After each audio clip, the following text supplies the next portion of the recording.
With a title like Murderess, there can be little surprise where Greece's submission to the Oscar International Feature category is headed. The third adaptation of Alexandros Papadiamantis' acclaimed novella follows the slow psychological unraveling of an elderly midwife as she contends with the ever-worsening patriarchal society she aids.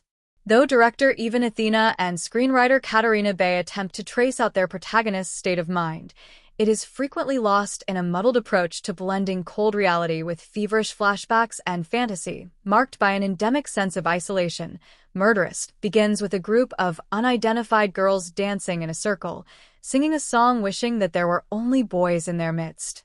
Following a quotation from Greek poet Odysseus Eleates about the inevitability of the past asserting itself in the present, Hedula, Caryophilia Karabeti, is introduced as she is so often seen in the film, walking briskly amid rocky terrain to aid a woman in the throes of childbirth.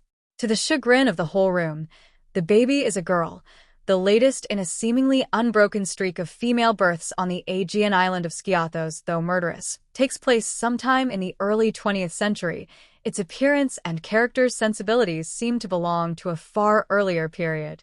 Boys, almost wholly unseen during the course of the film, are prized to an even greater extent than they would by the average society, and women routinely attempt to use herbs and other treatments prescribed by Hedula to ensure that they will have a son.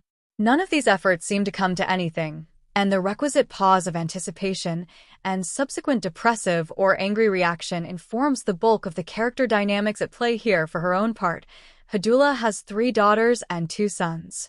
The latter have moved away from the village and do not appear, while the former stay and assist their mother, the eldest being a literal spinster.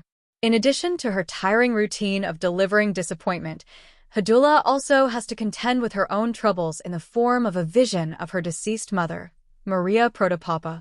First appearing as a silent watcher whose gaze pierces Hedula as she delivers the bad news to a patient, her mother quickly becomes a recurring presence. The ominous ancestor shows up both in the present as a hissing, taunting reminder of Hedula's inability to better the status of her fellow village women, and in flashbacks, where young Hedula, Georgiana Dalera, is pitilessly trained to follow in her mother's footsteps and assume the role of town midwife. These threads gradually grow in intensity until Hedula reaches a breaking point, and a series of increasingly implausible events ensue.